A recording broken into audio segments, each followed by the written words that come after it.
Good. All right, so we've started the recording. Thank you very much, everyone. Welcome to the second lesson of our machine learning class.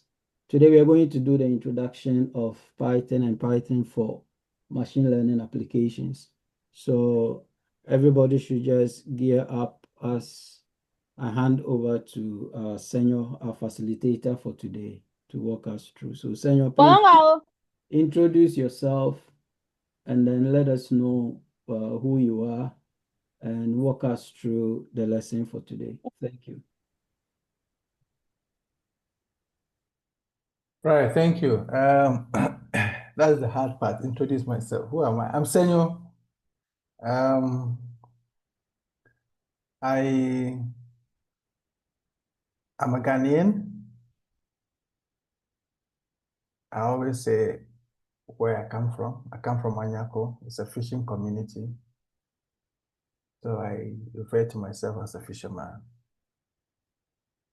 I'm currently in Johannesburg at the University of Witwatersrand. And I will be your facilitator for today. Well, I have background in mathematics, operations research, statistics, finance, and machine learning. That's my background generally. Thank you. I don't know if I've left out something. Tabiri will tell me if I've left out something. You're good. You're good. So please go ahead. Just Thank you. let your voice be louder and yeah, All right, thanks. go ahead. Good. So yeah, I think when we started doing the installation, we were interacting and we were speaking a common language. And the common language we were using was English. We were probably using English because we wanted everybody to understand. We may choose to use a different language anyway. So people do speak a common language. Why? Because they must be able to communicate effectively. And there are so many spoken languages you can think about. English is one, French, Swahili, Hausa, talking about Zulu, Ewe, and all those languages. But then each of these languages come with a set of rules. If we have to go with the common language we are using, which is English, English has rules and you must follow those rules. For example, I will say I am Kofi and not to say Kofi am I. So those rules need to be followed in order to communicate properly. Now, as much as humans are able to communicate using these rules for effective communication, we also communicate with computers. We need a language to communicate with the computer. And some of these languages that we use to communicate with the computers, one of them is a Python that we were trying to install. We can have Java, which is a language that is used to communicate with the computer. We have R, C++, and a whole lot of them. Now, these programming languages, that is Python, R, Java, C++, they also have rules. Just like I was saying earlier on, that for us to communicate effectively using English or whichever language, there are rules that we need to follow. When it comes to these programming languages, they also have rules. And these rules, we will call them syntax. These grammatical rules that are associated with these programming languages, Python and all of that, we will refer to them as syntax. And for the machine to be able to process and execute these rules, you need to be able to write the syntax correctly. Just like if you were writing an exam and you write the wrong English, the teacher will give you a 0. But when you write the right English, I am Kofi, the teacher will mark it and say, yes, you've gotten it correct. The same way, when you're writing a syntax for the computer to execute, you need to write the syntax correctly. Let me jump the gun a bit. For example, if you were importing a library in Python, for example, the rule says that it should be import pandas as PD. It should be that. This should be the correct grammatical way of writing this syntax so that the computer would be able to execute it properly. But if you write it the other way and you say pandas import PD as, it's just like saying Kofi I am, and the teacher will tell you it is wrong. In this case, the computer will tell you what you have written is not correct, it's incorrect. So we need to write the correct syntax so that the computer will be able to execute it properly. Now, writing this syntax correctly comes with experience, comes with using the software as often as possible. So the moment you start using Python or whichever software, R or Java or C++, whichever one, you will begin to learn the rules, just like you're going to school for the first time and trying to learn how to speak English. You will make mistakes and you'll be corrected. So yes, you make mistakes, you get it wrong, but you correct yourself. But the bottom line is you should be able to write this syntax correctly so that the computer will be able to what? Execute it properly. If I were to give you a simple exercise to say, what is 2 times 2? I'm sure all of you will tell me that it is 4. And if I were to say, what is 10 times 10? I'm sure again, everybody will just look at it and say, oh, hold a minute, that is 100. But look at the next number. If I were to ask you to do 1, 2, 4, 5, 8, 9 times 9, 8, 4, 7, 8, I'm sure it will take you some time to be able to execute this. You may do it, but it will take you time. That is the reason why you will need a machine. The machine here could be a calculator or a computer to be able to execute that. So if you were to input this in a calculator or a computer, it will take you just seconds to come with the answer, unlike if you were trying to do the multiplication by yourselves.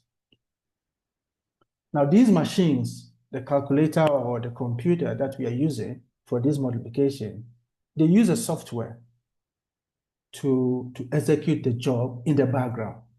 So there's some job which is being done in the background, and the machine will use those softwares to execute the job, which happens at the background. You only get to see the result of whatever is being done in the background. That software, which is in the background of the machine, used to execute this code, is a programming code.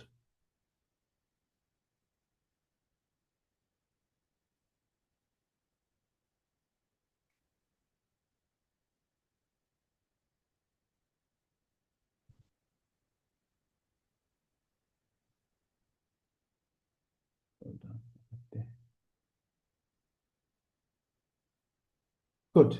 So that is a programming code. So these programming codes or these programming languages, they help us to solve problems. Like the problem we had there, we were trying to solve that problem. that code which is running at the background will assist us to be able to solve real-world problems.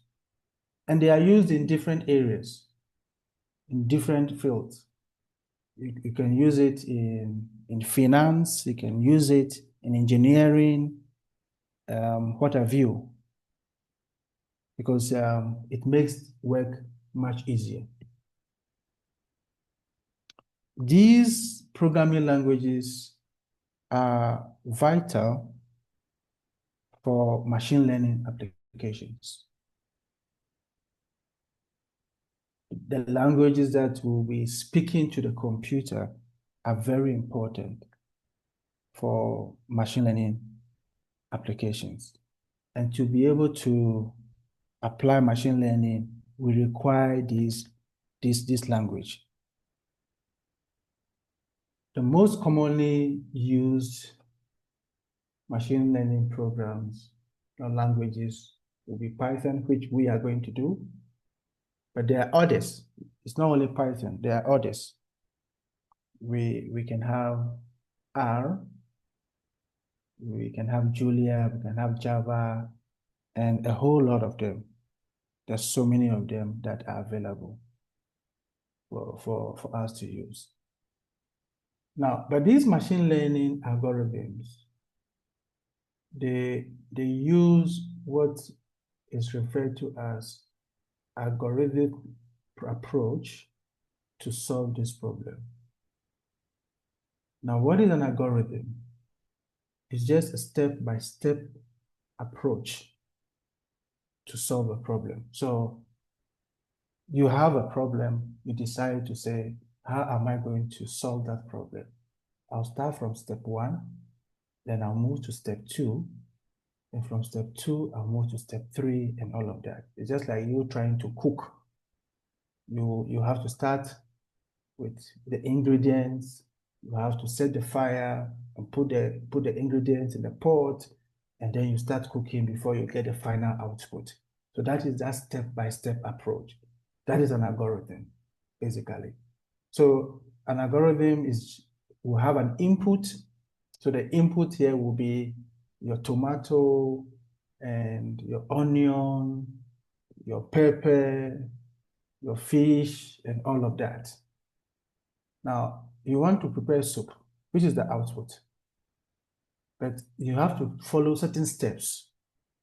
So when you have those inputs, you need to follow certain steps in order to arrive at your desired output. So that is just basically what an algorithm is. Right, that is just basically what an algorithm. So these programming languages use algorithms in order to solve real-world problems. And we are also going to do that when we begin to use machine learning techniques, different machine learning techniques to solve problems. We'll be using algorithms, different set of algorithms to solve problems. And these algorithms will follow certain steps for us to get a desired output. But to do that, to be able to use these machine learning algorithms, we can implement them, like I said earlier on, using different softwares. But for the purposes of our lesson, we are going to use Python. We'll be using Python. Why Python? It's easy to learn. Maybe that will be debatable, but it's easy to learn. It's a flexible software, and it's very powerful. And it's very powerful. Now, the other good thing about Python is it is free.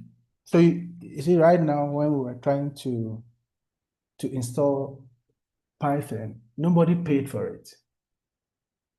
We didn't pay anything. It is free. All you need to do is to have internet and be able to download it. You download and you use. It is open source. It's open source because you can modify the code and add your own innovations to it. So there are codes. You can decide to modify it and add your own innovations. One good thing about Python again is you can use it on different operating systems. You can use it on Windows, you can use it on Unix, or you can even use it in Linux. But there is one, I don't know whether I would say dangerous thing, but something that we need to know about Python is that it is case sensitive. It is case sensitive in the sense that capital P is different from small letter p. So when we begin to write a code, you must take note of this, that if you want to write print, and the print is a small letter, and you accidentally make it a capital letter, Python will refuse to run because it is case sensitive. Like I said earlier on, it's easy to implement. And the good thing about it is that it provides libraries, which are also for free. There are tons and tons and tons of libraries that are available. We'll start looking at those libraries, but those libraries are used for certain purposes. If you want to perform a certain duty, you need to know which library to use. We'll be looking at that. There's so many libraries, but then the good thing is the more you use it, the more you get to know that when I want to perform this task, this is the library that I need to install to perform the task. And I'll show you how to install libraries as well, because if you have to use a library, you need to install the library before you are able to use it. But then Python comes with some already installed libraries. We'll look at how to identify which ones are already installed and which ones are not there so that you install it yourself. So it has libraries which we will use for different purposes. Some of the libraries could be used for data manipulation and, sorry, and all of that. We'll look at them.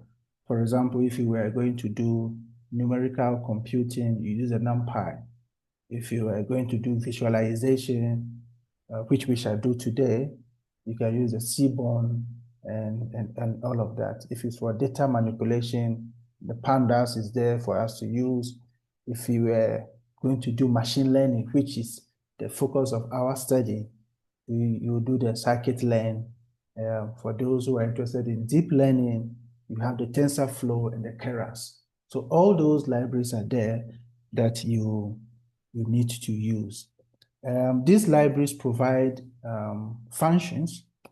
They're inbuilt functions, so you don't need to write the code from the beginning. They provide inbuilt functions that will be available for your use. So we'll go into the libraries when we start getting our hands with practical work.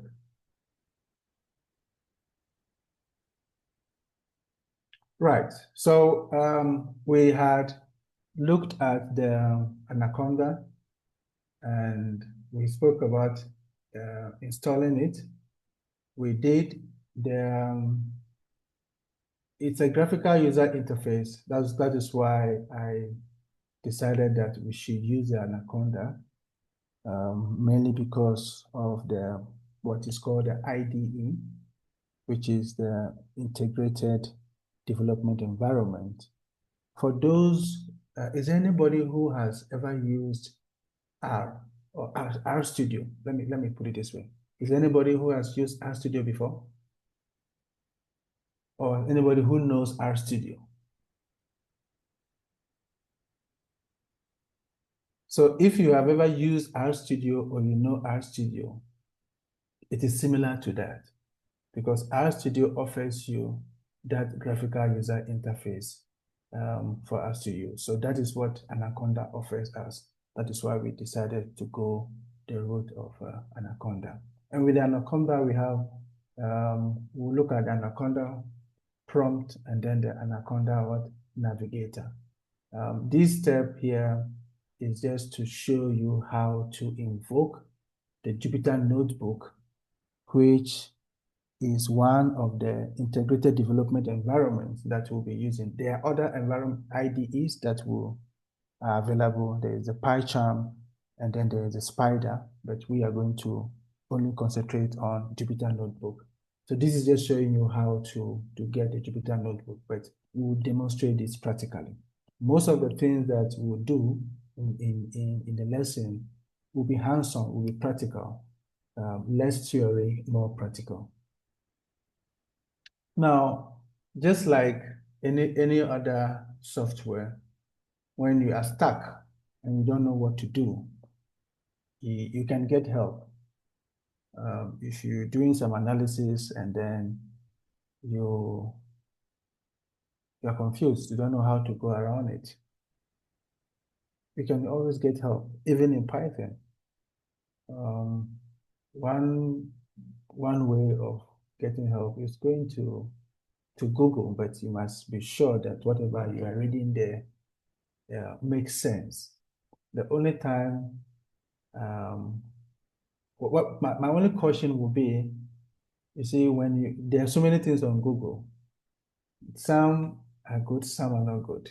But once you begin to know the basics of programming and with Python and all of that, you'll be able to identify the ones which are useful and the ones which are not useful.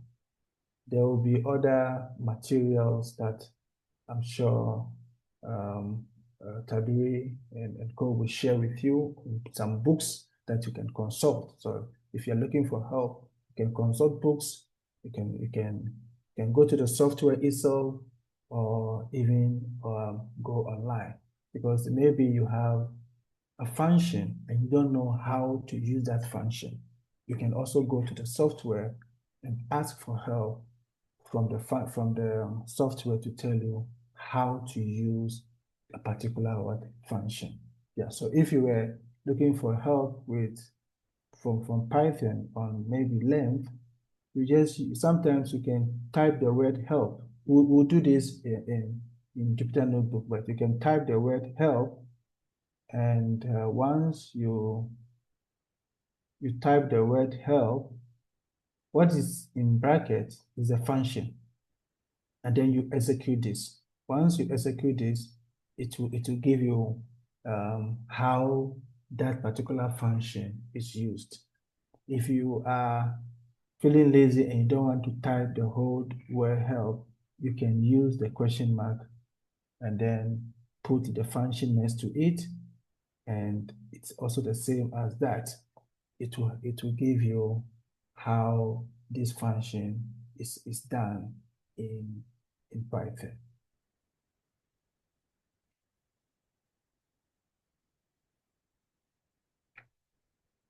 Right, so this is just a way of installing libraries. If for some reason you don't have a library, but you need that library, there are two ways of installing the library. We'll look at all of those things practically.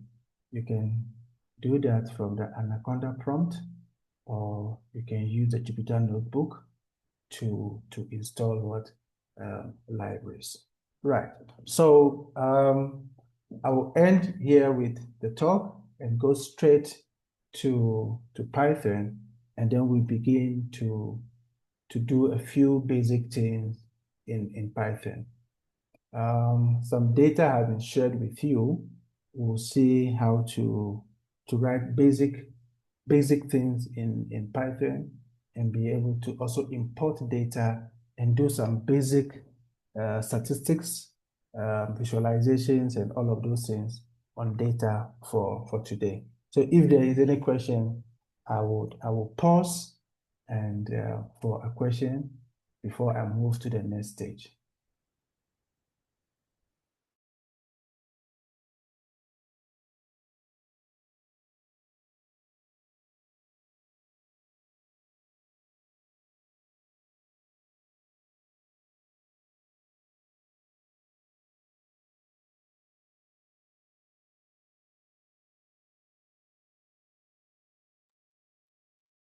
Yeah, so you can.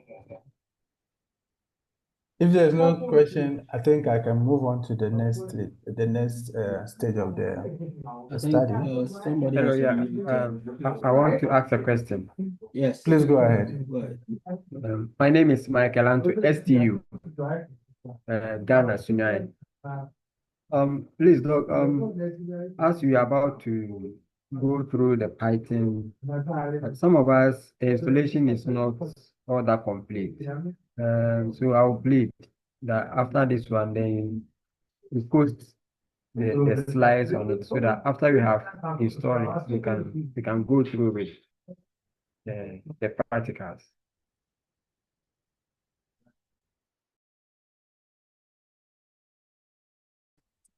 Yeah, so this meeting is recorded, so don't worry. He can still go ahead and teach. You will have access to the video once you finish your installation. You can go and watch the video and then practice the things yourself. So don't be worried about that. You have the opportunity to do that. And then next week he will come early, and if you have any question, then you can ask him, and then he would go over some of those things for you as well. So Senor, you can continue once it's a recorded meeting. People can catch up once they have the software. But next week, 2 hours before time, log in and he will answer every question that you have. Thank you.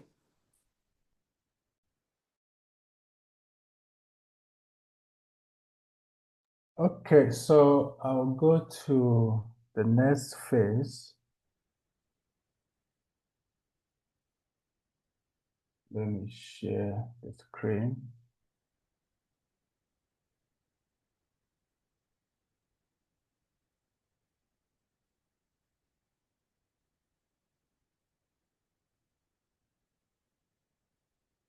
Okay, please, I'm sure you can see my screen, isn't it?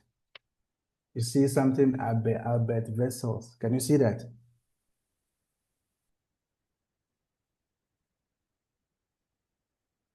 Yes. Okay, very good. So what I'm going to demonstrate now is an assumption that I have downloaded Anaconda, I have installed it, and now I want to start using Jupyter Notebook.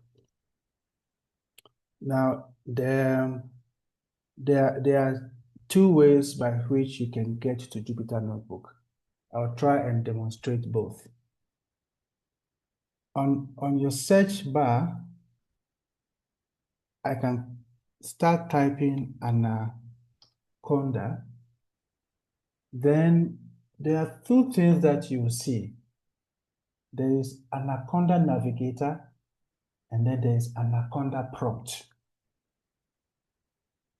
We can use both to get to Jupyter Notebook.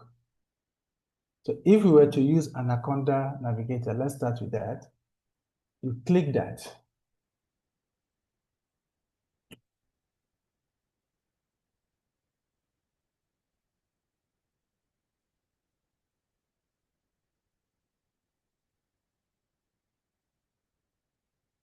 It will pop up soon.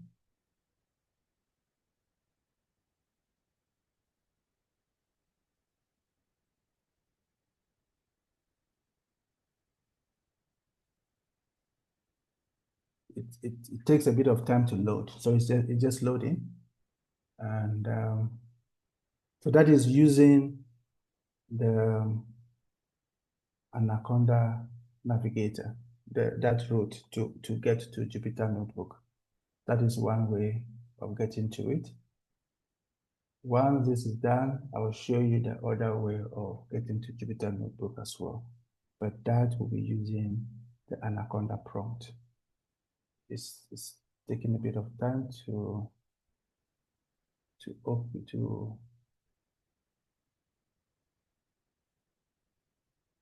open.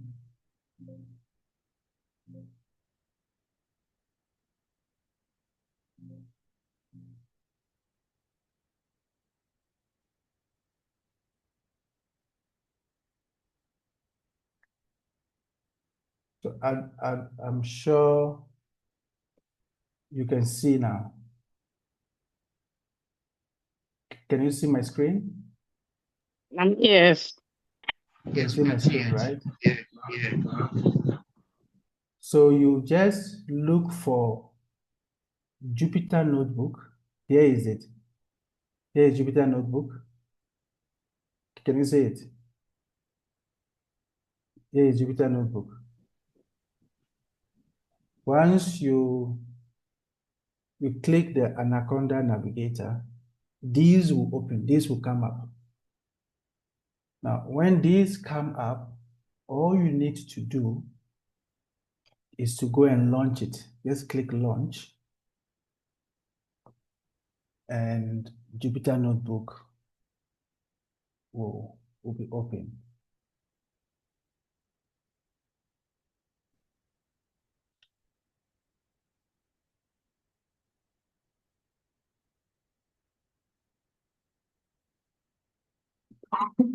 Sorry. Now it's web-based, so it's opening. Just that because I'm using two screens, I'll bring it for you to see what you see. So you see this. This is my Jupyter Notebook, which is now open. So for those who managed to install it successfully, you should be able to see something like this. What is here will be different for you, right? So but the most important thing is that you would see Jupyter Notebook, which is being opened in this way. When this is open, you just go to New, and then you choose Python 3. So I will start that again. When this comes up, there is on the top right, you see New. When you click that, you select Python 3, and Jupyter Notebook is opened. Jupyter Notebook is open. So this is one way of getting Jupyter Notebook opened. So this is the interface that we'll be using going forward. This is how you will get Jupyter Notebook using the Anaconda navigator. I will close it, and I will show you another way of getting the same result. So I'm closing it. Unless you have a question. The other way will be, again, going to the search bar, you type Anaconda, Anaconda. Now, earlier on, we used the Anaconda navigator, but this time we will use the Anaconda prompt. So I click that, and this is what comes. This is what comes for the Anaconda prompt. Now, once this comes, the only thing you do is to type Jupyter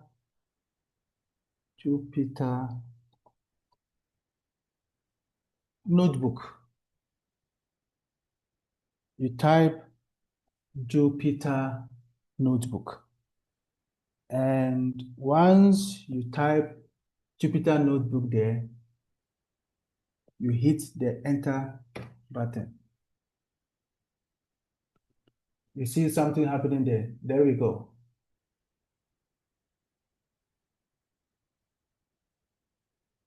It's open. So what we got earlier on, we are getting the same thing again. So there are two ways of getting Jupyter Notebook opened: through the Anaconda navigator and using the Anaconda prompt. This one, I use the Anaconda prompt. Then again, you go to new, you choose Python 3, and it opens up a new Python window for you. Is it clear? Is there any question? Are you all able to do this? Yes, please. Very good. Is there anybody who is struggling? When I install mine, I'll try. Okay. So like we said, next week I'll be here early. Yeah, and then for me, we'll go I'm through a that little bit process. confused about Which one? where you got the search box where you type in the Anaconda. So, do you want me to try that They say again? Google search box or what? Yeah? Um, after the install, The are you search talking box about? where you type the Anaconda. Where did you Yes. get that from? Okay. So down here, down there, you see, on the top left corner of your computer. If you can see, if you can see,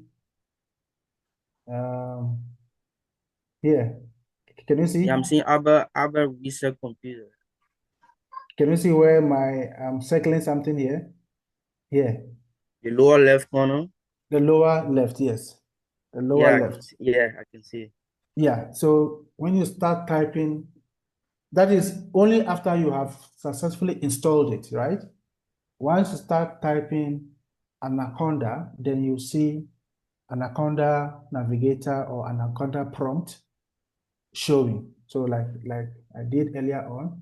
If I Okay, were I've to seen. start, Okay. you've That's seen clear. it. That's why. Yeah. It's Okay, okay. very good. Okay. Then it opens up this. So we get to this page.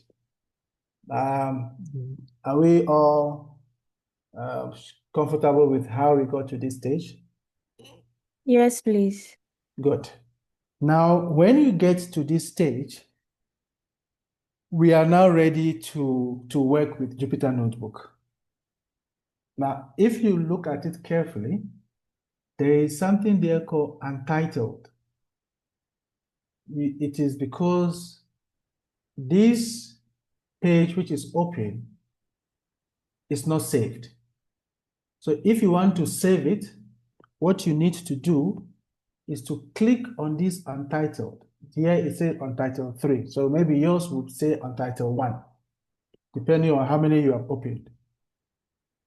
So when you click on it, this comes. So it will open a new window for you because you want to rename it. You don't want it to be called untitled. So you give it the name that you want. So I'll give it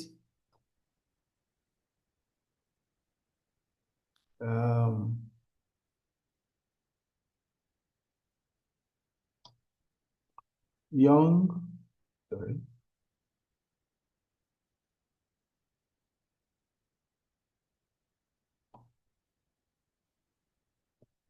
Scientist. I have renamed it and it's called Young Scientist. You can give it whatever name you want to give it. Now, once we are here, we can start doing a few things in Python. With time, you know more about this, but you see that as soon as Jupyter Notebook is open, only one box is open here, only one of them. If you want to add more of it, you can just click the plus button, which is here, toolbar, which is here, and it will add more to it. So you can see there's another one which has been added. The one which is active is where the cursor is. So I want to start with a simple message. Print into brackets. Hello, Hi. young scientists. Then I close the bracket. Now, if you watch,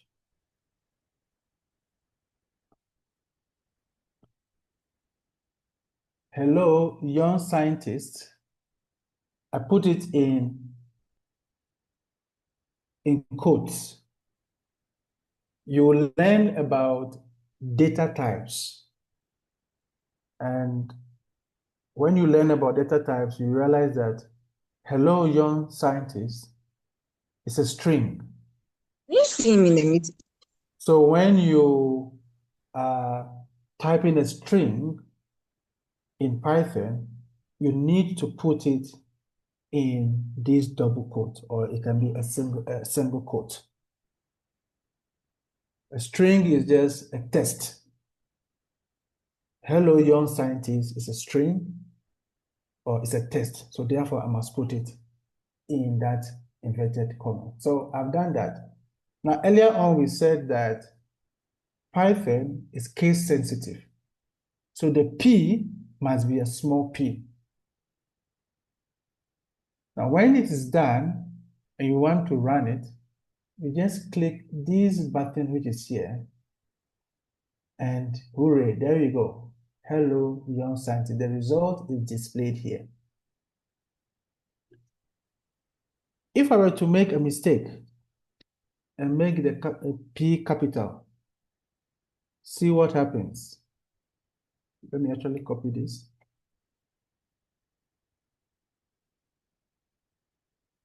And put it here, but now I will change this P to capital P. Now see what has happened. From green, it is now black. So that is why we were saying earlier on that Python is case sensitive. Just because you made a mistake and made a P capital, it doesn't know this function, it doesn't know what it is. Please, If I you have a attempt, question. go ahead, please. So I tried. No, can I be heard? Yes, I can hear you. I tried what you print, the code that you wrote. I tried to see if it will run, but it didn't. It was giving me a feedback that the cell has not been executed to Okay, avoid so kernel deadlock, as there is another pending input. Submit your pending input and try again. is that the first thing that you are running? Yes, I wanted to try what you were saying, what you did. Yeah, so is the print, does it come green? Yes, please. It's green. Yes, please. The hello young scientist, did you put it in quotes? Yes, please. They are in quotes.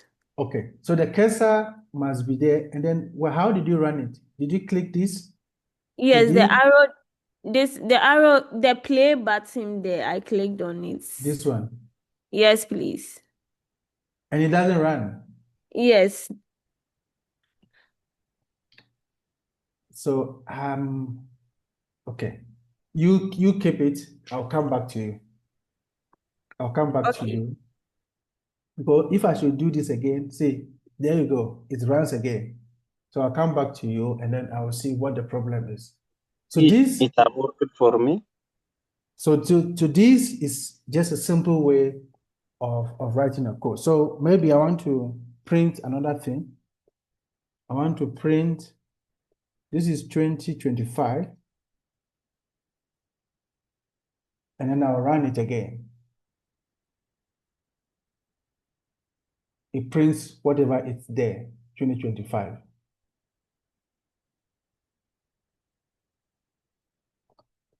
Let me do another one. Let me say maybe 3.14. And then I run it. There we go. There is a result of that. Now, in programming, you have variables. And you want to save your inputs as variables. Say, for example, if I wanted to save hello, young scientist, I want to save it. I could decide to say, this is a message, I'll give it a name. So to save that particular input, I need to give it a name.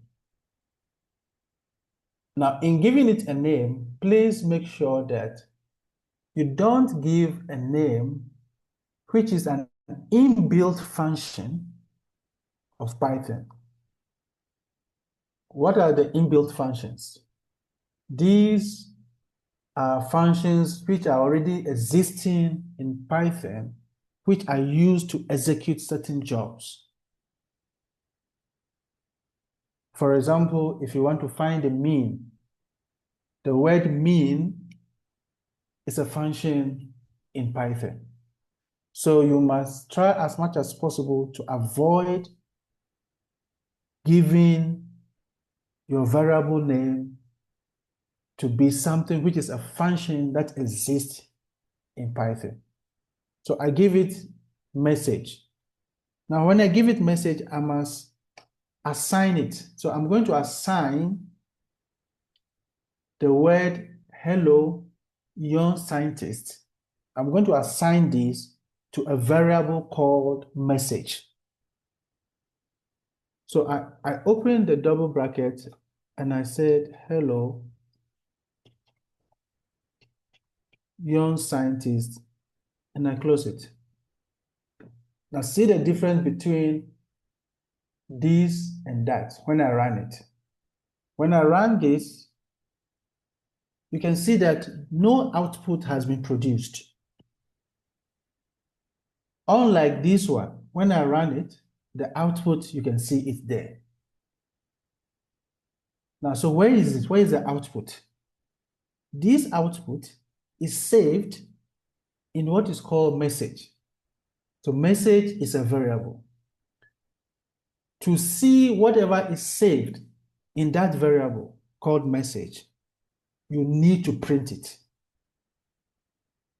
So when I go and say print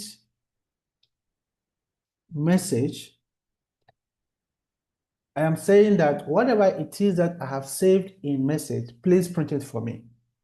And we know what we saved in message. We saved hello, young scientist in message. So when I run this piece of code, it produces this hello, young scientist here.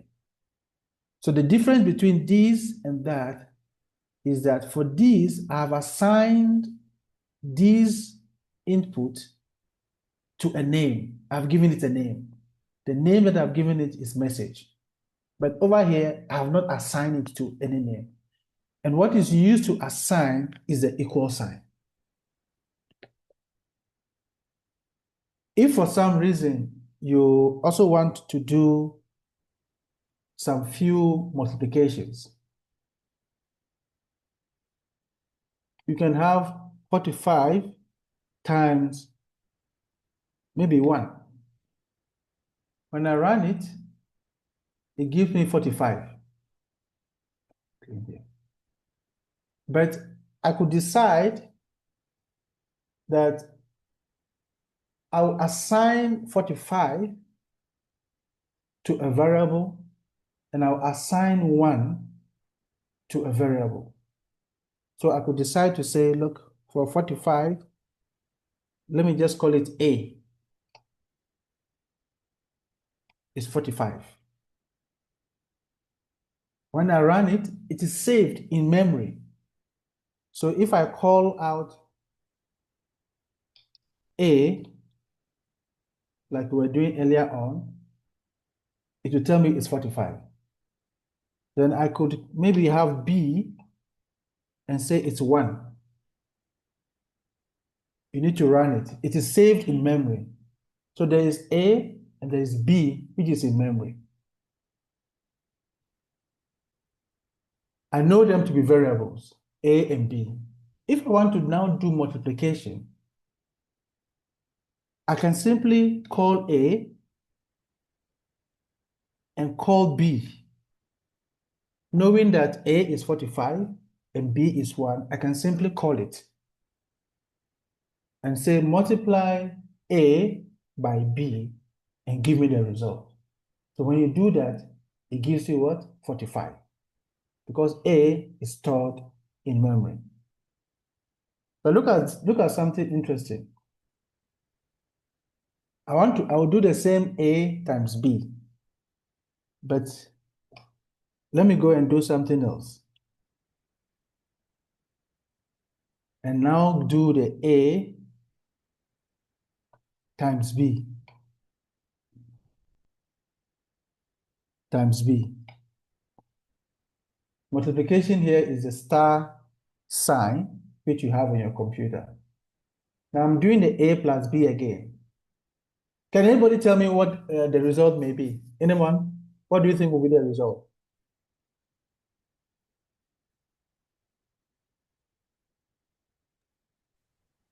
What do you think will be the answer? I think it will take on a new value. It will take For on A. a new value. Very good. So A will now take on a new value. Initially, we saved A as 45, but now we have assigned a new value to A, which is now 12. So the new value of A, which is stored in memory, is 12. So if you go and run this, we'll get 12. Then you'll be wondering, why am I getting 12? Why am I not getting 45? It is because it has overwritten the first one. You have overwritten the first one. The first one was 45, but you have saved another number using the same thing again. So it has overwritten the first one, hence the reason you are getting what? 12. Right, I think that is clear, isn't it?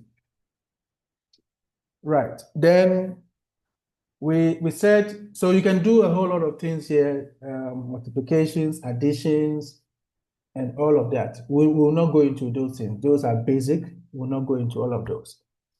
The next thing that I want us to achieve today is, now, if you want to install a library, what do you do? But before you even install a library, it is important that you check which libraries are already what? Installed. Because once you have successfully installed your Jupyter notebook, it comes with some libraries or packages which are already installed. How do I know that these are the packages that are installed? You can go to the prompt command. Just a second.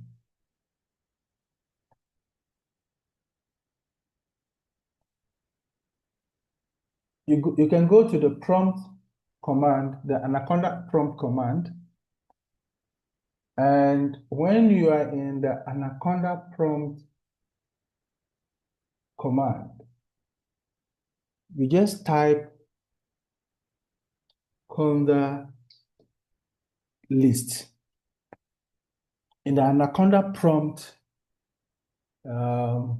interface, you just type conda space list, and then you hit enter.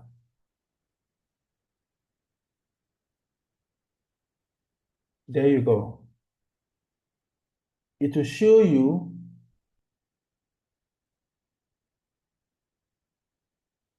the packages that are already installed.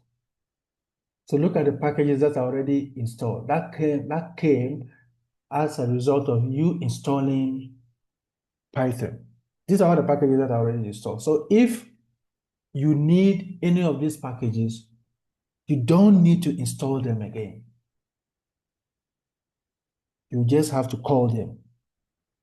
Please, They're already here. can you come again with how you got the packages installed? Okay, let me do that again.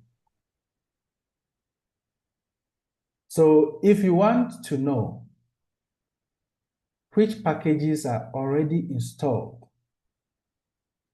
let me close this, in Python, in Jupyter Notebook, because the reason these packages are important or these libraries are important is most of the work that you will do in machine learning, you will require these packages. You will need them. And for you to use these packages, they have to be installed. But how do I know that a particular package is installed or not? You go to the Anaconda prompt. So you go to your search bar, you look for Anaconda prompt. You click that. When you click that, you have this open for you. For those who are trying it, you have this, isn't it? You have something like this. Yes, please. Good. Now just type CONDA conda list. Just type that. And once you finish typing conda space list, you hit the enter button on your keyboard. Press enter.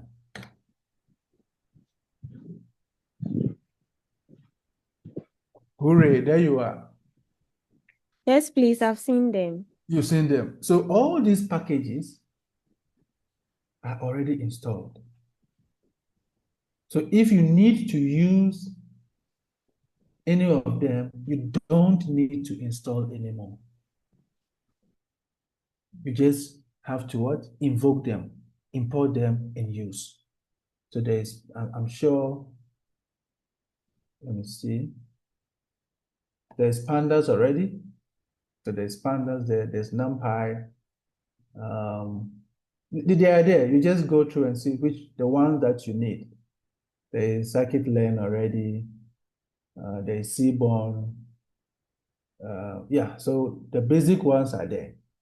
If for some reason you are doing some analysis that will require you to install another software, then you need to install it. Now, how do you install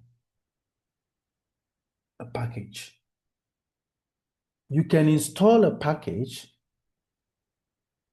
using the Anaconda command prompt, or you can even do it in Jupyter Notebook.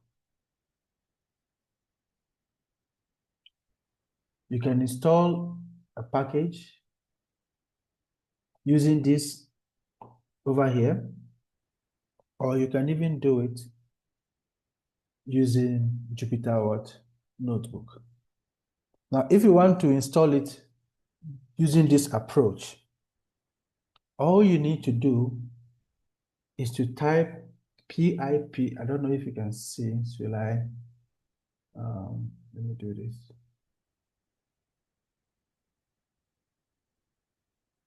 All you need to do is to type pip install, then the name of the package that you want to install. So if I want to install pandas, I put pandas. If I want to install keras, I put it there. Whichever package you want to install, you just put it there and you hit enter. And it will install that package. Hold on. PIP.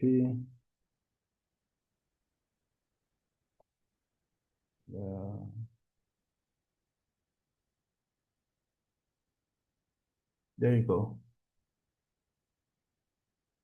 So you can see it says requirement already satisfied.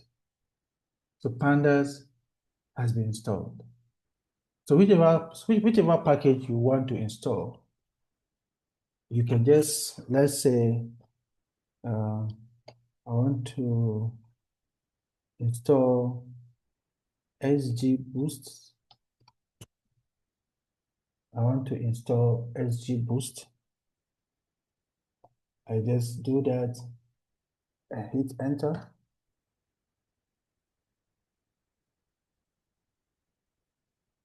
Now, when you are installing a package, there are certain things referred to as dependencies of that package. The dependencies of the package simply are other packages or libraries that it needs for it to function. So if it needs other packages, it will install those packages before installing the one that you want to install. So maybe, for example, let me just give a general, let me just create a scenario. Let's say I want to install, how do you call it? SG Boost. But for me to install SG Boost, it requires, for example, pandas. But I have not asked it to install pandas for me. I only asked it to install SG Boost. But in installing SG Boost, because it requires pandas, it will automatically install pandas because pandas is a dependency.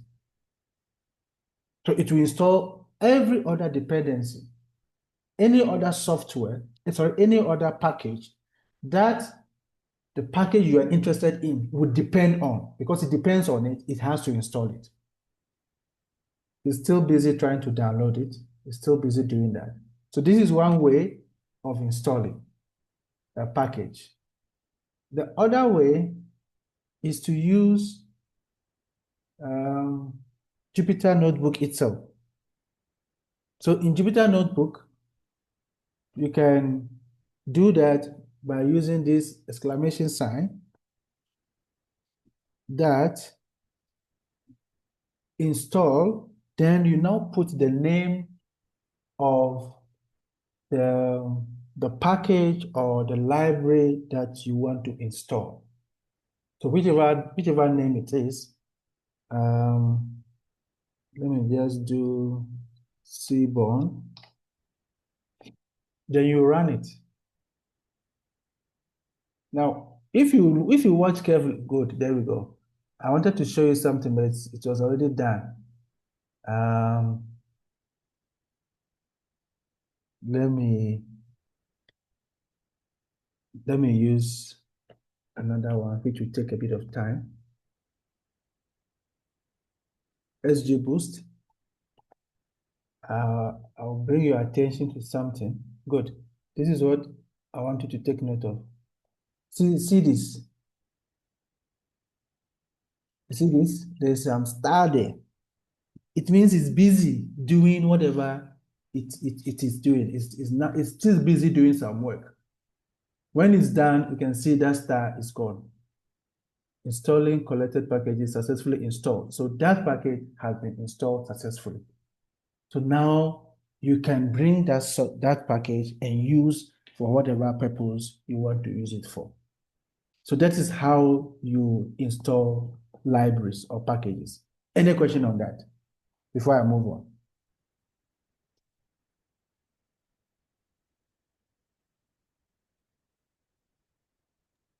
Please, I have a question.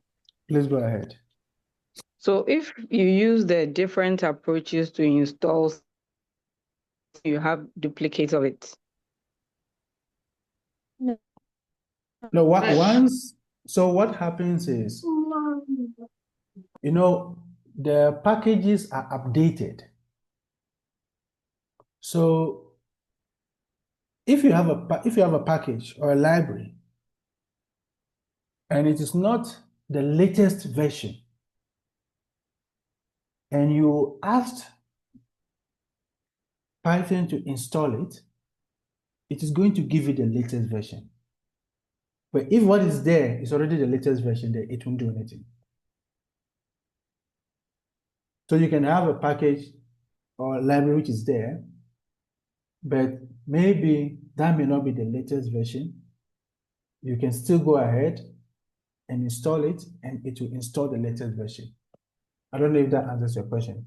Ture, I see your hand, I'll come to you. Does that answer your question?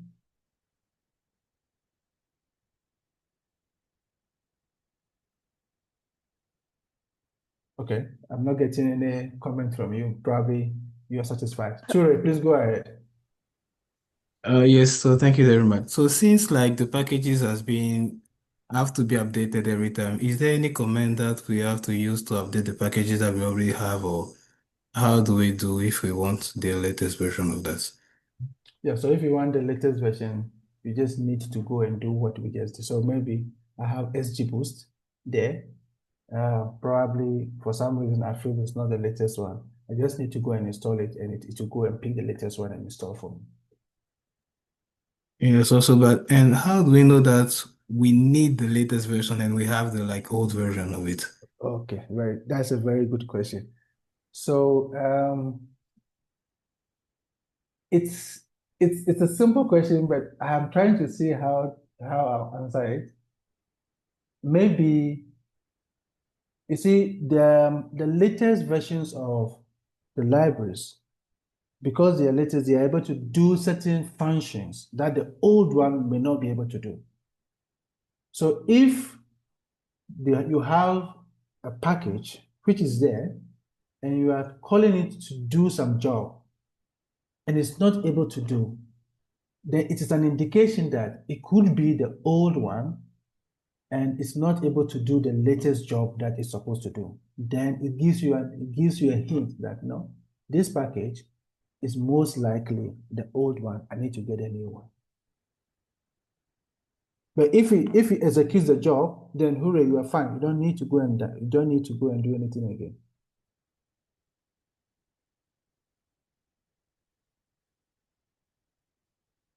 Does that answer your question?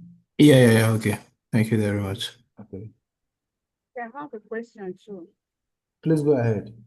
My question is, assuming I write a code like the one I just did, and there is an error, and I want to delete it, how do I delete it?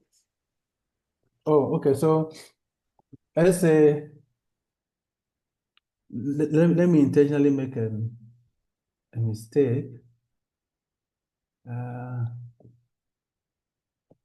Let me deliberately make a mistake. I do this and I run it.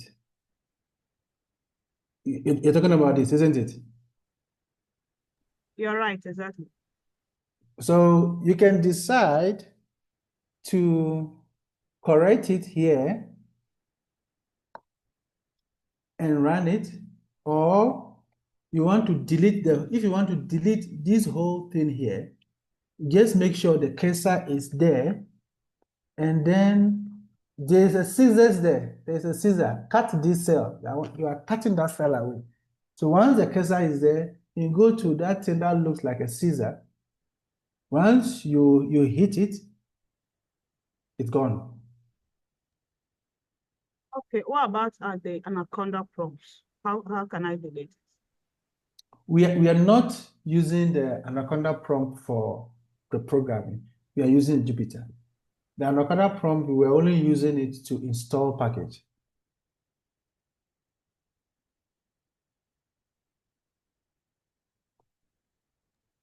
Okay.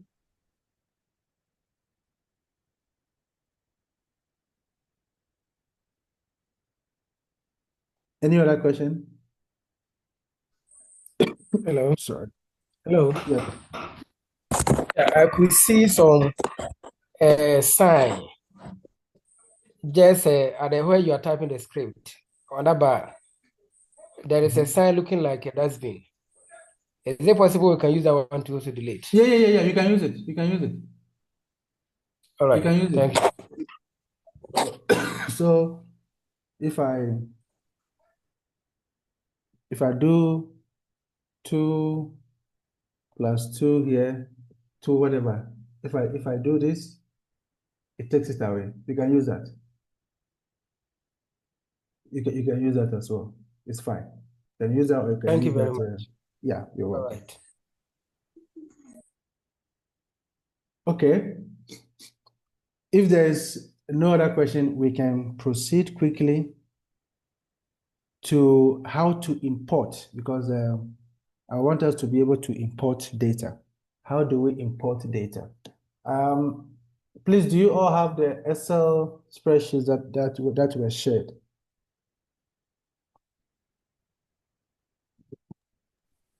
Yeah. You all do, right? Okay. So we'll try and import data now. Let's say, for example, you either have a CSV or you have an Excel file that you want to import. Import here basically means you want to bring that Excel or CSV file into Jupyter Notebook, into Python. How do you bring it in? Probably it is sitting in a folder. It's sitting in a folder and you want to bring it in. How do you do that? I'm going to open a fresh one. I'm opening it. So now the first thing that you need to know before you import your data is which directory are you working in? There is a directory in which you are working in. You want to check which directory you are working in. And to check that, you can just simply type pwd and you run. Type pwd and you run. Now, it tells me that this is my current directory. This is where I am. On the C /back 2 slashes users 2 slashes AWL user. This is where I am. Now, if you want to change your current, let's say, you want to change your current working directory, you can do that. Now, all you need to do is to open the folder. So this is my folder. All you need to do is to open it. Now, when I open this, there is a path here where there's I have a Python. question. Go ahead, please.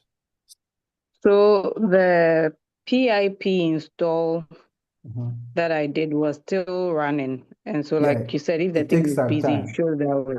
So when I Yeah. did the pwd, that one is also not returning Oh, anything yet. yes. So, okay, I see. Maybe you need to close, you either wait for it or you close the, how do you call it? That Jupyter Notebook and open another one. Oh, okay. I see, Sarah, please go ahead. Yeah. Okay, that was my hand up. Oh, that was your, oh, okay.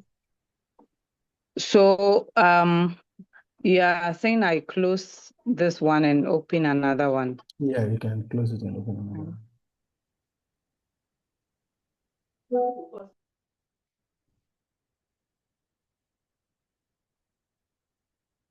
Okay. So once you identify the folder in which your data is sitting, so this is my data, this is my iris data, and this is my demo data. Now, where is it sitting? This is the path. So there's a path that leads to where my data is sitting. So I need to copy this path because now I'm telling Python that I'm setting my work directory here so that when I ask you to go and fetch data, you know where to go and look. It's like your wardrobe that you say, this is where I'll be working from. So when I ask you to go and pick something, you just go there and pick it. So I copy this. I'll just put it here for now. I'll put it here for now like this. I will use it. Now, if you want to import. Sorry, please. I didn't get that. Oh, Getting what you just copied. okay. So you have a folder where your data is sitting, isn't it? Mm-hmm. My folder is called Python. I don't know what the name you gave yours, but when you click on it, you see where I'm clicking? Mm-hmm. When you click on it, something is highlighted, isn't it? Yes. That you need to copy that. That is the path. That is what I copy. So you can do Control C. That is the path. That is where your data is sitting. And then Okay. I brought it here. I just came here and pasted it. I didn't run it. I just put it here because I will use it. Okay. Now, if you want to import data, you need the pandas library. So all you need to do is to say import pandas as PD. This is like a nickname that you are giving to it. You have nicknamed pandas to be PD. So going forward, you'll be using it as PD. So import pandas as PD. Now remember we said earlier on that we have so many packages. Depending on what you want to achieve, you need to know the right package to use. So we want to use pandas now to import data. We want to import the Excel data that we have into Jupyter Notebook, right? So you need to import these pandas. We say we import it as PD. The PD is just a what do you call it? A nickname, an alias. So pandas is for data manipulation. If you want to do data manipulation, you use pandas. So the PD is just an alias. So I've called it that way. And I'll just run it. It's importing it. Good, it's done. It has finished importing it. There is no mistake there. Now that I have finished importing this, now all I need to do now is to now import the data. Now, what name do I have for the data? It's called the iris data. It's called iris. Now, for the iris data, what type of file is it? It's a CSV file. So we have a CSV and a normal Excel.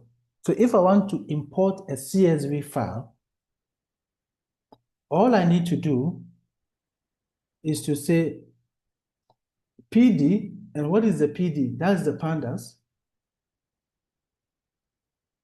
dot, the function or the command that reads a CSV file is read underscore CSV. Read underscore CSV. Now, after you put the read underscore CSV, you open two brackets. Now, in this bracket, you will now state the location of your data. That is the path. That is what I copied earlier on. There are two ways of doing that. I will show you both of them. So inside that, you need to use the inverted quotes. two of them, and put the path in there. That is a path. That is what I copied. So you understand how I got this, isn't it?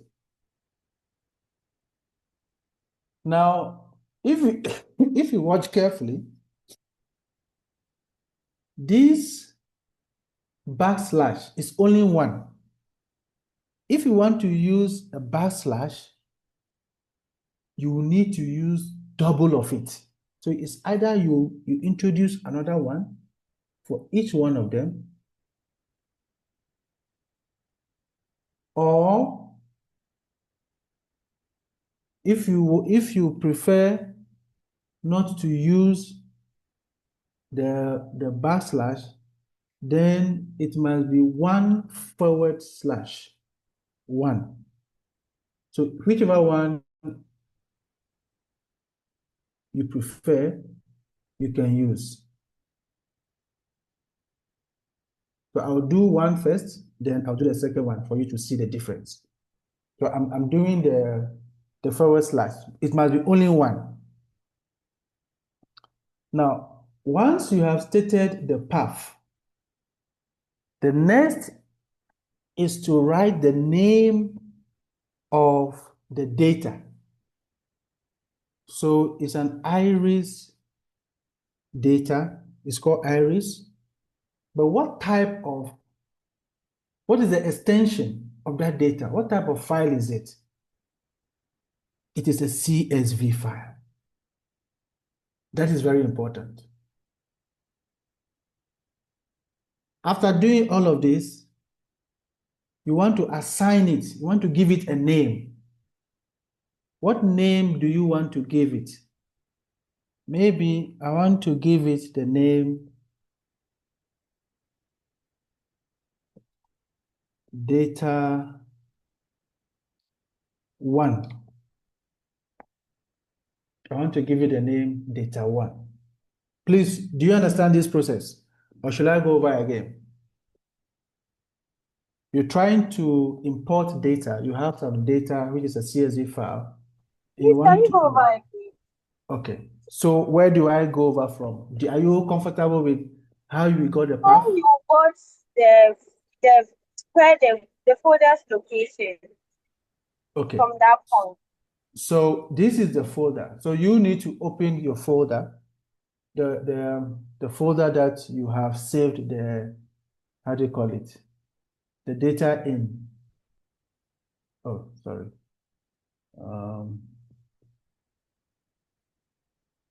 Once again. This is my folder. Good. Now my folder is open. I named my folder Python. That is the name I gave it. So to get that path, I just go and click there, put my cursor there, and I left click once. Then it will highlight it in blue. I will just copy that path. So to copy the path, you just do Ctrl+C on your keyboard, and it will copy it. That path is copied. That is what I came to put here. Is that clear? Yes, please. Yes, please. Okay. So that is clear. Then I also said that for data manipulation, we need a package or a library. And that library or package that we need for data manipulation in Python is called pandas. So we need to import it. Please, I But have a question. So, okay, Please, go the ahead. pandas is already installed, or we have to go and install it? It's already installed. If you recall, when we checked using that approach, the conda list, we saw that pandas is already one of the installed packages. So we don't need to install it again. Okay, sir. Thank you. Yeah, it's already installed, so we don't need to install it again. So we know that pandas is installed. We don't need to install it. All we need to do is now to invoke to use it. So we say import pandas as PD. This PD is just it's an alias, a nickname for it. Now that is the same thing that is here. Let's PD, or this one here is the same as that. But the file we have is a CSV file. So we need to write the function which reads a CSV file. And that function is called read_CSV. Now, we also need to specify the path where the data is seated. That is why we went to copy it. And there it is. And I was saying that you can see there's a /. You either use 1/ or 2 backward slashes. The choice is yours. Now, after stating the path, so from here all the way here is the path. This is the path. After the path, the next thing that you do is to write the name of the data that you want to install. The name of the data that I want to install is iris. But what type of data? What is the extension of that file? It's a CSV file. So I need to put .csv. When that is done, I want to save my data using a name. So you can give it any name. I can decide to give it my name, Senyo. It doesn't matter. You can decide to give it your name. That is the name you choose to save it. It doesn't matter, right? So whatever name you choose is fine. But I will just use data1. Now, when all of this is done, then you just go and run it. The cursor being there, you just go here and you run it. Then you see that it moves to the next what?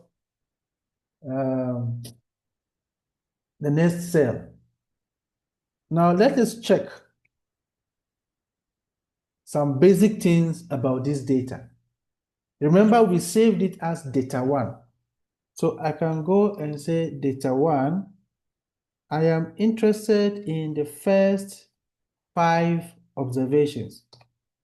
If I need the first 5 observations of this data, I write the name of the data, .head. The name of the data. The reason I have data1 here is because that is the name. That is the name I saved it earlier on, .head. And then you run this command, and it gives you the first 5 observations of this data. The first 5 observations of this data is displayed. If you want the last 5 observations, you can also do that. Right, you can say data1 dot the tail. You open and you close and you run it. It gives you the last 5 observations of this data. You can do data1 dot shape. Let's see what this gives us.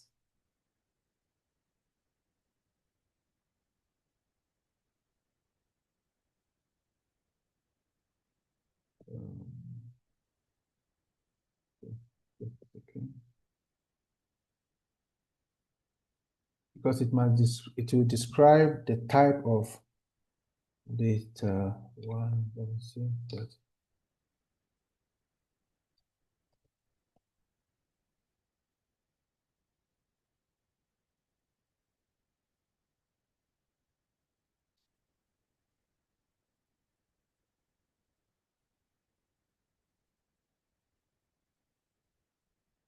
Okay, it's giving me an error.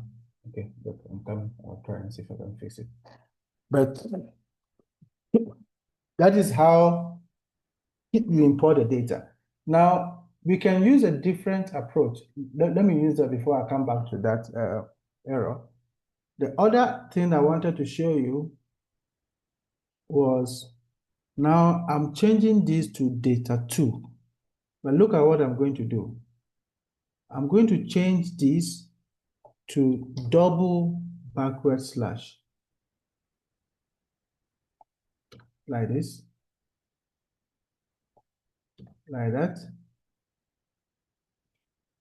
like that, like that. I've changed it to double backward slash. I decided to kill it at 2 so that we'll see whether that will also work. When you run this, it is also there. The data is there. If I do data 2,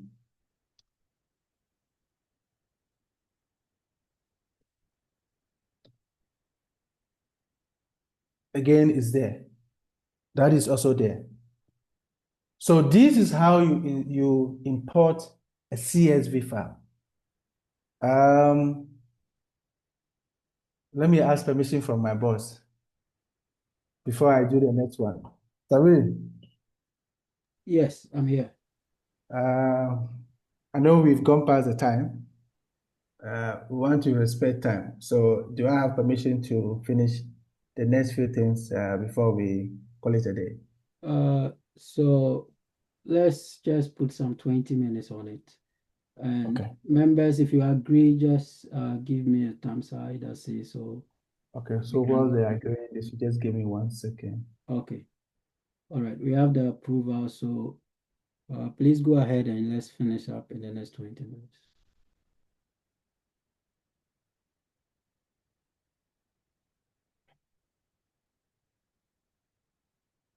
So just as the teacher is trying to fetch the next thing, you can give us some feedbacks in the chat box. How is it going?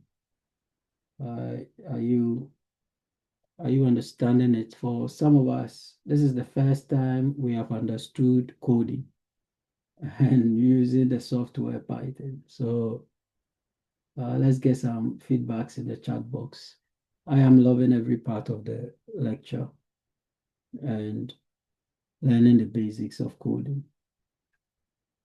Please, Senor, if you are ready, please go ahead.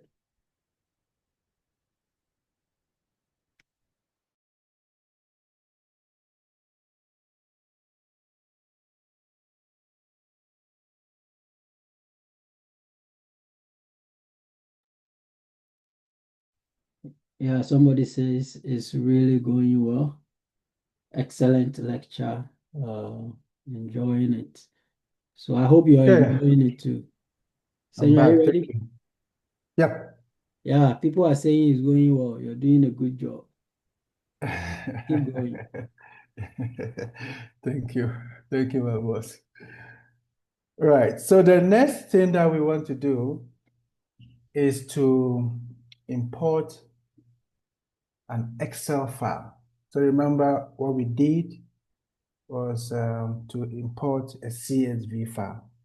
But what if what we have is not a CSV, but it's an Excel file? How do we do that? That is not too different from what we did. There's only something that will change. What will change is this. So the Excel file that we have, what is the name of the Excel file? It's called demo.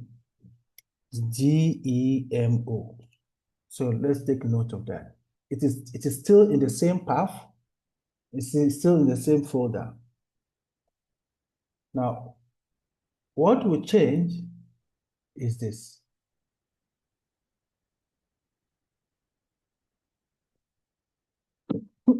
Sorry. The file is now called demo, but it is no longer a CSV file. It's an Excel file. So the function that will import that Excel file will be different. So we need to use a different function, which is read_Excel. So that is the difference between importing a CSV and an Excel file. Now the data we want to import is demo, but it is not a CSV file. It is an Excel file, and the extension for an Excel file is XLSX.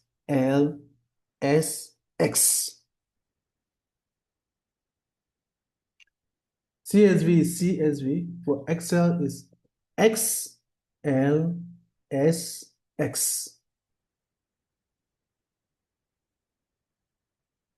Let's give it a name. We can call it data 4. It doesn't matter. We are assigning it to data 4.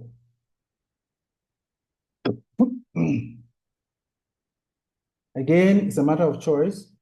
You can decide to use double backslash throughout. You must be consistent, or one forward. So when I run this,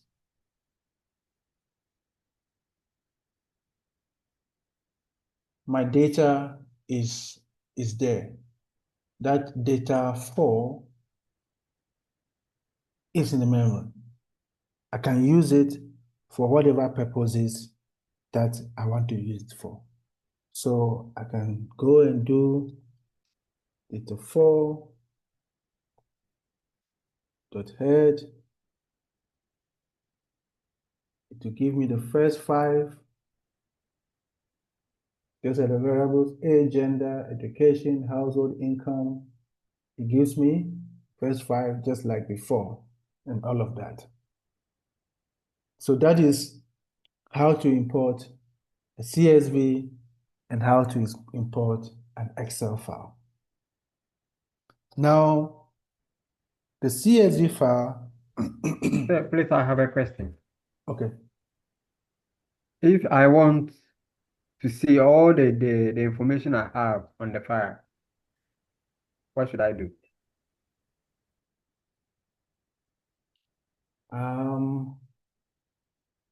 I'm not sure I understand the question. If you say you want to see all the information, please, can you see it in which way?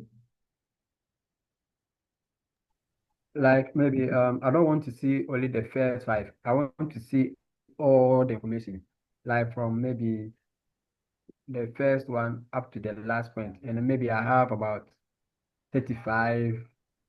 Oh, you want to display the Yes, data frame, whatever data frame that you have. yes.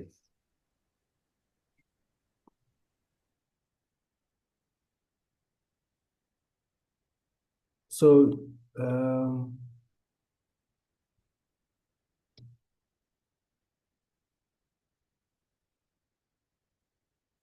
can even say data 4. There you go. You just call the data. You see, it's displaying everything. Can you see it? Data 1. There you go. But if there are so many rows, it will use these 3 dots to say that, look, there are some rows that are there. Is that a question you asked? Yes, sir. Thank you very much. Okay.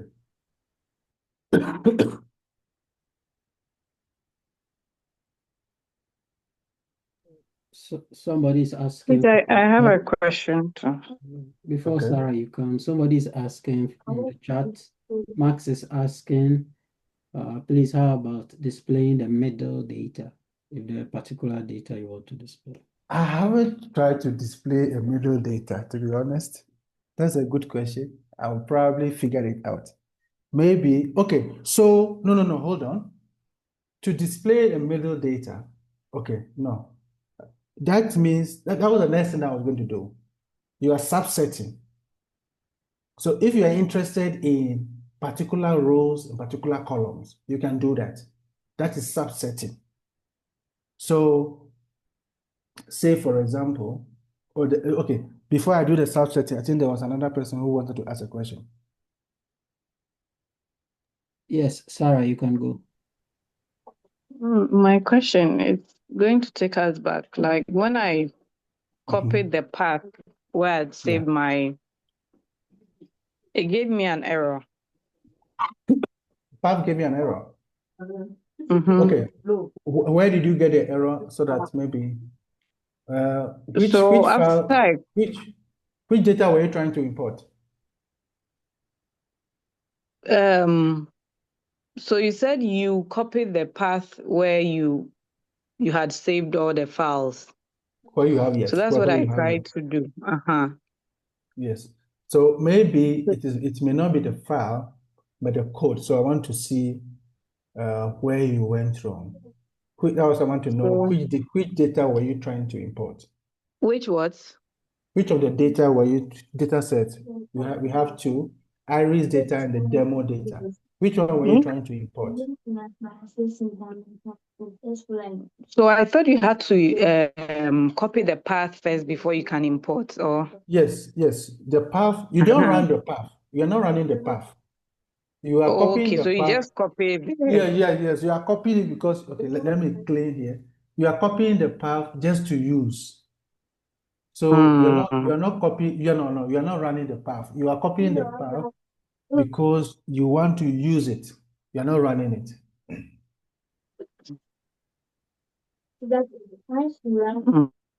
Is that okay? Are you fine now? I'm sure you are. I'm okay. So I would try it again and see. Okay, good. So the next person was asking about what if you are interested in the middle data and all of that. Now you know we for the data, if I do data one, if I do this, it gives me the first five. So these are the columns. I'm sure we are aware of that, and these are the rows. Right. These are columns and these are rows. Now, if you are interested in a particular side of the data, we do what is called subsetting. I'll write it here, but I'll clean it. Subsetting. Now, in subsetting, we use these brackets, these two brackets, and usually with a comma. Now, what comes before the comma is the row, and what comes after the comma is the column. I'm not going to run this, but I will do something and I will run. I will do something and I will run. Let's say for data one, give me maybe some rows that you are interested in.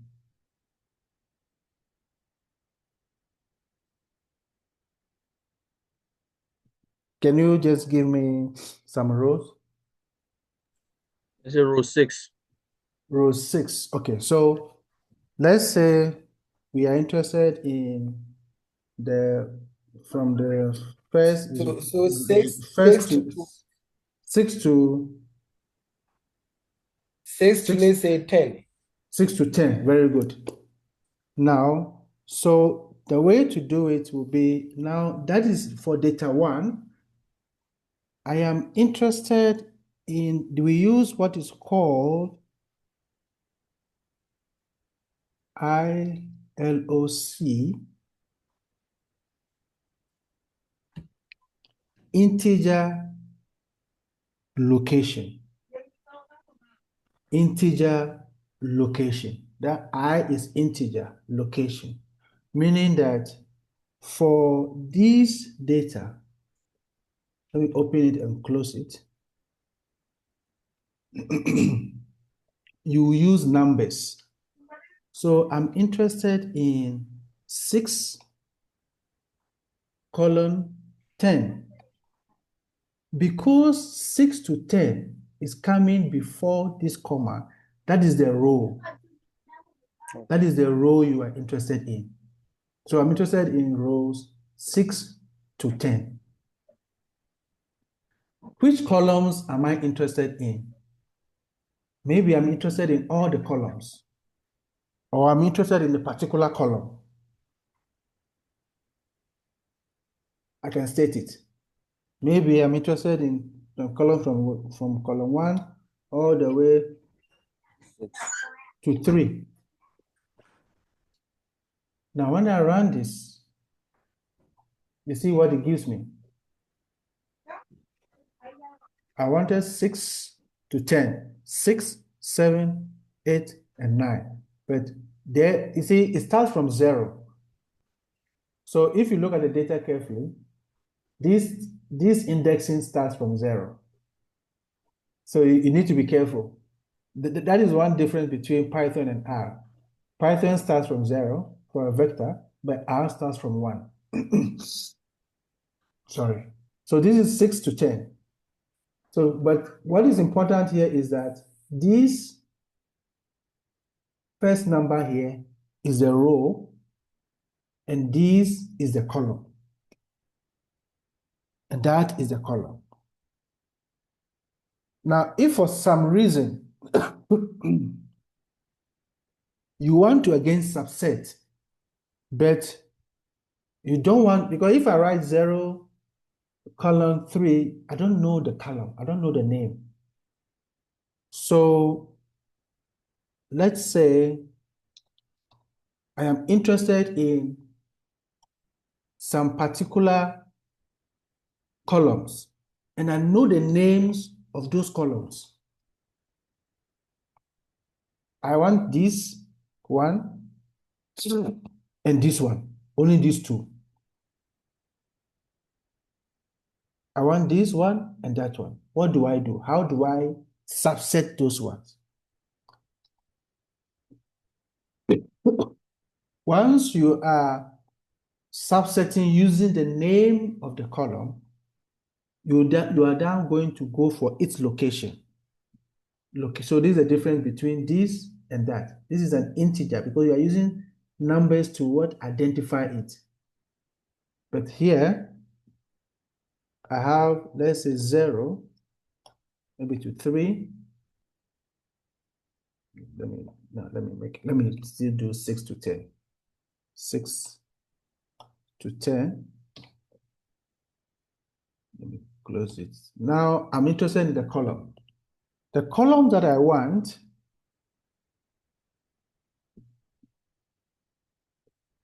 I need more than one column. So I need to put it in bracket. What columns do I need? I need this one. So I can copy this one. Let me copy this. And remember, because this column name is a string, remember earlier on what we did, hello, young scientist. You need to put it in inverted quotes. So I need to put this in inverted quotes because it's a string. It's a text. I need another one. So I bring the comma and I go and take maybe species. I need the last one. I put it there. I close it. Please, do you follow what we've done so far? Or do you have any question so that I clarify it?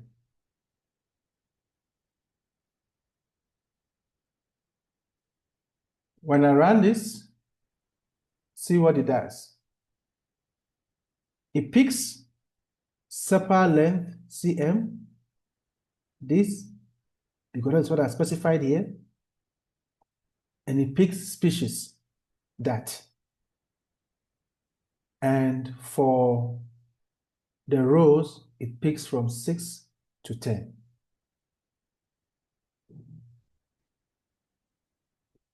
Let me copy this.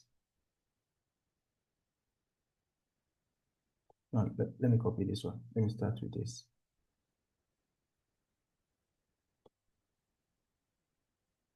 If I do this, and I leave it open like this, what does that mean? I've not stated any column. What do you think will happen? Then all the Written columns will come. columns. All the Look at columns. the columns are not specified. Yes. Say it will pick all the columns. Yes. So it's going to bring all the columns. So the moment after this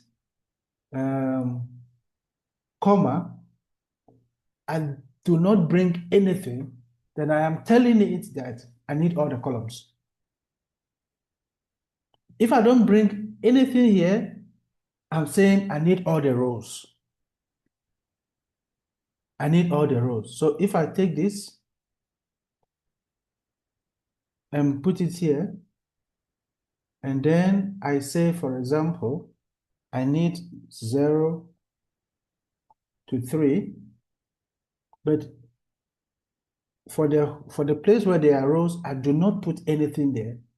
I am saying I need all the rows. Give me all the rows.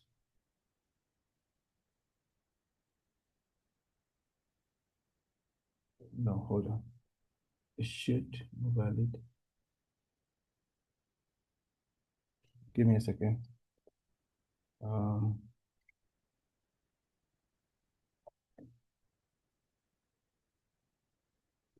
Why is it? Hold on. I'm going to get it. I'll get it. Just give me a second. I'll get it. I'll get that work. I'll try to figure out what is wrong. But that is basically what that means. That it's saying, give me all the columns here, and it will give you the column. So what we are doing here is called subsetting. It's called subsetting. I'll figure out what's going on there. Now, you may be interested in, okay, this is the last thing I'll do, and then we close because the 20 minutes they're giving me is over. You may want to drop columns or drop rows. If you want to drop a column or you want to drop a row, you can also do that. So you can do data 1. If I want to drop a column, I just need to specify the name of the column that I want to drop. And the function to use is drop. Then I indicate the name of Hello, the sir. column. Hello? I think Please go ahead. for the code you were having Mhm. issues. I think you have to bring the column before you bring the comma to call all the rows. So you can try that and let's see if it works. Oh, there was, hold on. Okay, hold on. Let me do that.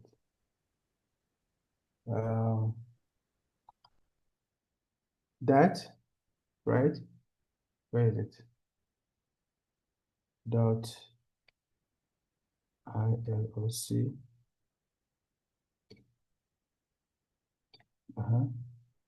So we should bring what? So you bring the colon and then the comma. This. Yes, and that calls all the rows. Then you can now specify whichever columns you want to. Yeah. Hold on, let me see. So if I do 0 to You still maintain the comma 3 before, yes. there. Okay, there you go. Thank you. So that calls all the rows. Yeah, that calls all the rows, and then we specified the particular. So what I failed to bring was the column. Yeah, thank you. Right. So that calls all the rows. Sorry, and then it brings the particular columns of interest. Thank you. All right. As Okay. for good teachers, if you allow them, they won't close the class. So, in the spirit of being punctual and letting people respect time.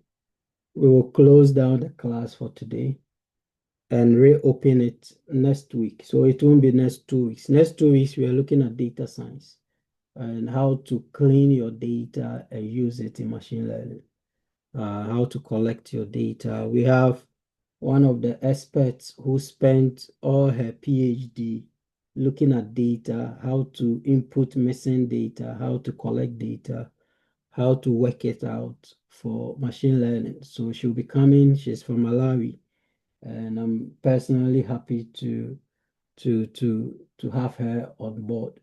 And we're going to do that next 2 weeks. But next week, Dr. Senior is going to come back, and he's going to help people to install your Python and get your Jupyter and everything ready. And then the class actually will now focus on, I want to do machine learning. I'm not a programmer. I don't want to learn too much Python. I don't want to do machine learning. What do I need? How do I organize myself? What are the libraries I need to use? What are the codes I need to use? What do I call? What do I set up from the beginning? So that is what we're going to do next week. But he will come earlier on, he said 2 hours time.